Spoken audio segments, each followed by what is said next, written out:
this is this is the holistic understanding I have.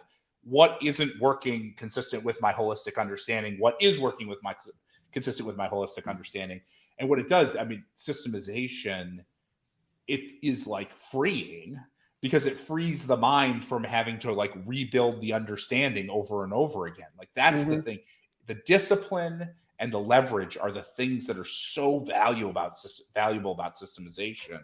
And those far outweigh the fact that it's going to be imperfect, right? So often people get kind of confused, like, well, a systematic approach is an imperfect approach. It's like, well, like damn straight it's an imperfect approach, but it's a whole heck of a lot better than an approach where you're trying to like mentally reprocess everything with all of your emotions every single day, right? Like that is a way worse approach and a much more taxing approach than a systematic one.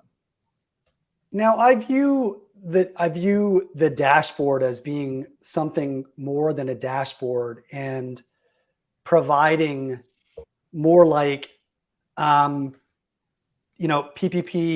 for the yen is this, expected inflation in Japan is this, economic growth is this, the Nikkei has done this over the last 3-6 months, whatever, like a basket of kind of reasonable, sort of intermediately moving or evolving indicators, and then a system that provides kind of an outside view of, here's the conditional probability of certain outcomes, right, given some number of combination of these different meaningful indicators that you've got some sort of theoretical rationale for why these indicators should be explanatory of the economic machine and how markets should evolve in response to the economic machine, right?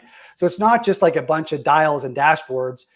Am I right that there's also, along with those dashboards, a variety of sort of conditional inferences that represent kind of Bayesian priors on, look, if you want to be short the yen here, if this constellation of indicators typically is suggestive that the probability is that the yen's going to appreciate over the next 6 months. So that should skew your or temper your enthusiasm to go against that or to coalesce that thesis. Is that a decent intuition? Or I think any good, I'd call it systematic process, what it's doing is it's taking your logic, right, your intuitions, going through a process of saying, are those intuitions good intuitions or bad? Meaning, like, how much goodness do those ideas have?